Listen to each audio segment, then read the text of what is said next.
Hello everyone, it's Seth, probably better known as Saffron Olive, and it's time for another Instant Deck Tech. So today, as I'm sure you probably know, is Eternal Masters release day.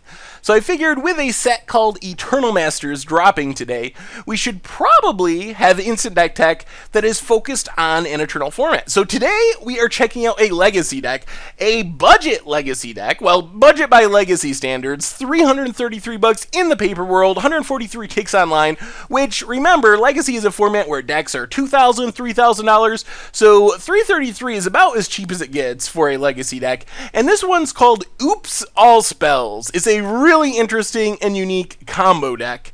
So this version of the deck we're looking at recently finished 5-0 in a league in the hands of Bellerin Blue 16, so congrats to them.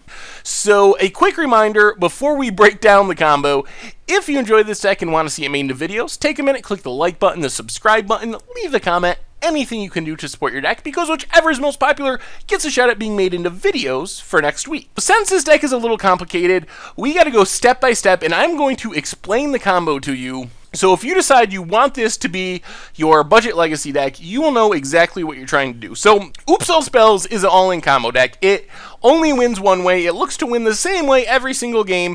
There's no play to it. You're not beating down with Goyfs or brainstorming into your Jaces. You are looking to assemble the same group of cards and do the same thing every single time as efficiently as possible. And when you have the nut draws with this deck, you can win on turn 1 even. It is extremely fast when you have all the right pieces. So the unique part of this deck is it has no lands. No lands whatsoever. So to produce mana, you use Chromox and Lotus Petal, which you can play, and then tap for mana from the battlefield. And then you have Elvish Spirit Guide and Simian Spirit Guide, which you exile from your hand to add a mana. So you really need at least one or two of these in your opening hand to get the chain started. And then you have some ways to build off that mana in Dark Ritual and Cabal Ritual. So maybe you only have one or two actual mana sources in your hand, but you can double or triple those up using Dark Ritual and Cabal Ritual.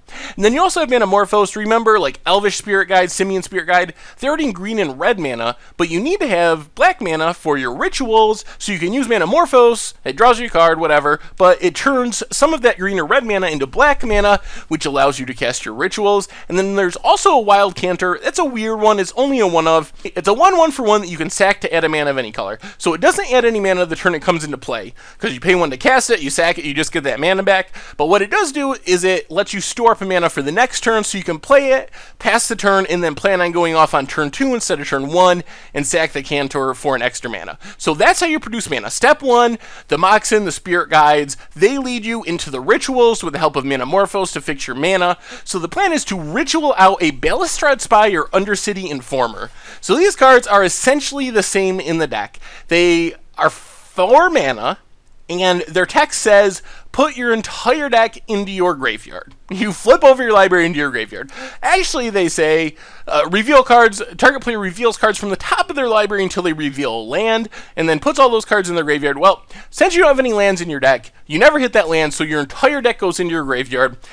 So you want to play one of these, you dump your entire deck, you even have Summoner's Pact. These cards are so important that you have Summoner's Pact to find them, because when you resolve one of these, you're going to win on that turn. So you use your Moxen, your Spirit Guides to get the mana, to get to the Dark Ritual, Cabal Ritual, to get up to 4 mana, to cast a Balustrade Spy or Undercity Informant. And then what happens when you dump your entire library into your graveyard?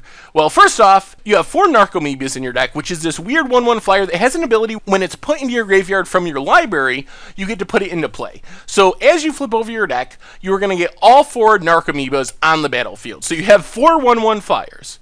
Then you can use a Narcomoeba to flashback a Cabal Therapy, which has flashback of sack a creature. Cabal Therapy will get milled, so you can sack the Narcomoeba, flashback Cabal Therapy, probably name like Force of Will to make sure your opponent doesn't have a counter.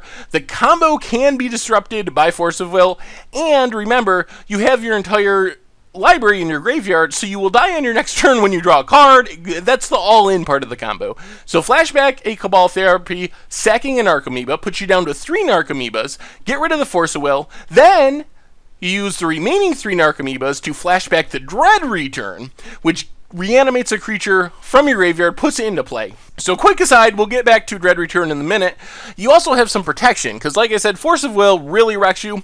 You have Chancellor of the Annex, which is really weird. You never plan on casting it, but it has an ability where you can reveal it in your opening hand, and if you do, you counter the first spell an opponent casts unless they pay 1. So they can't Force of Will you on turn 1 because it will be countered by Chancellor of the Annex. And then you also have Pact of Negation, just a free counter spell. It's actually better than Force of Will in this deck because you don't have to exile a blue card. The deck doesn't have many blue cards or any blue cards. It's just a free counter, and you're going to lose the game on your next upkeep anyway by drawing to an empty library. So Pact of Negation is literally just no downside. So this is how you protect your Dread Return.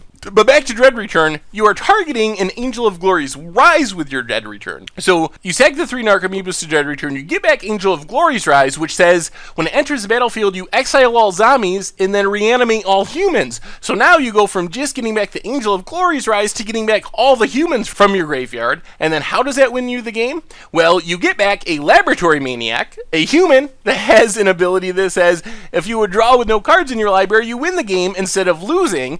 And remember, you already have no cards in your library because they're all in your graveyard. And then another human is a Zami Lady of Scrolls, a 0/2 that has an ability that says tap an untapped wizard you control to draw a card. So you tap a Zami to draw the card on the empty library and win the game with Laboratory Maniac. So that is Oops All Spells in Legacy. So just to run it down one last time, you start with your Moxen and Lotus Petals or Spirit Guides to get that initial mana, then you cast Rituals off of that mana, sometimes using Manamorphose to help you fix the mana to get the black you need for the Rituals. Then once you get up to 4 black mana from your Rituals, you can cast the Spy or the Undercity Informer, which will dump your entire library into your graveyard. That also gets back 4 copies of Narcomoeba to the battlefield. You can use one of those to sack it to a Cabal Therapy, which is in your graveyard from all the milling, and name Force of Will to make sure your opponent can't ruin your combo with Force of Will. Then you use the remaining 3 Narcomoebas to flashback Dread Return, which has flashback of sacrifice 3 creatures. You target the Angel of Glory's Rise with the Dread Return. When the Angel of Glory's Rise comes back, it reanimates all your humans, including, most importantly, Laboratory Maniac and Azami Lady of Scrolls. Then you tap your Azami, because it can tap a wizard to draw a card. You draw the card, you have an empty library since all your cards were milled by the Spy or the Undercity Informant, and you win the game with Laboratory Maniac. That is Oops All Spells in Legacy. Thank you very much for watching. I hope you enjoyed our instant deck tech, and I hope you enjoy Eternal Masters, and I will talk to you soon.